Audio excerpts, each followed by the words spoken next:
For some reasons, people who are struggling tend also to be discouraged, tend also to lack motivation, tend not wanting to do anything. They give up on their health, they give up on their finances, they give up on their relationships. But you are not doing anyone a favor, you're not doing yourself a favor if recently a friend of mine asked me, why are our fellow Christians struggling? And there are stories of those who have backslided.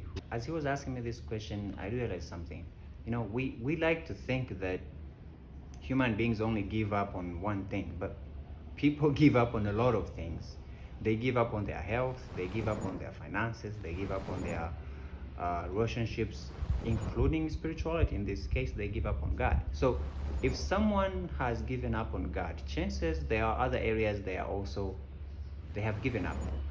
Also, when someone is improving one area of their lives, chances are that will affect other areas of their lives. I also noticed something, and I saw this when we go to teach leadership training, leadership classes. And there is a community. When we go there, people are really, really, really, really hungry. It's like they want everything. They're excited. You see it in their faces. You see it in they bother you. They keep calling you. When are you coming back? We want more. What else is there? How can we?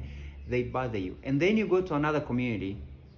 It's like they are asleep. It's like these people are already in heaven, or they're just sleepwalking. They have no motivation, they have no movement, they are not bothered. And these are usually people who are really poor than even, let's say, the other community. It made me think. To me, I always imagine that if someone is hurting, so that person should be the one who is pushing more, who should be pursuing, who shouldn't sleep. But it's the opposite.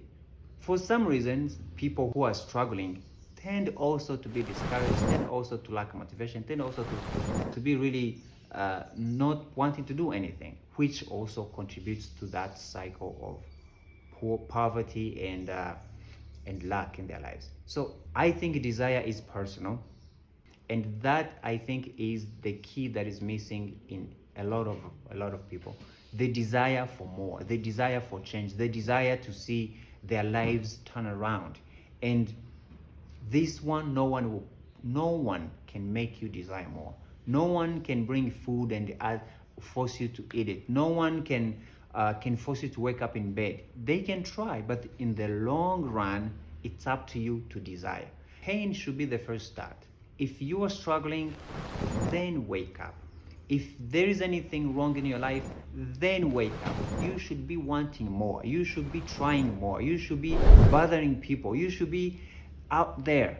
But you are not doing anyone a favor. You're not doing yourself a favor if you are slowing down, if you give up. So start by desiring. Imagine, desire. And this story can be seen even in the whole Bible. Imagine Israelites spent over 400 years in slavery. There's 400 in Egypt, and there is, I think, almost 80 years in Babylon. Most of the time, I think they shouldn't have even stayed all those years. But I think at some point, people just relax. They get used to being slaves, but at some point, somebody had to wake up. Somebody had to tell them, hey, this is not right. We shouldn't be here. Maybe we need to go find our own country. Maybe we need to fight. And it's those people who want more, who are tired of the status quo, who are tired of their current state and situation. Those are the people who make change. So start today. Start with small steps. Ask questions. Knock on doors. But you need to get rid with the idea that you're fine. You're not fine. You're not fine. You're not comfortable. You are not well. Everything you have in your life, if it's screaming for you to change your life, you need to wake up today.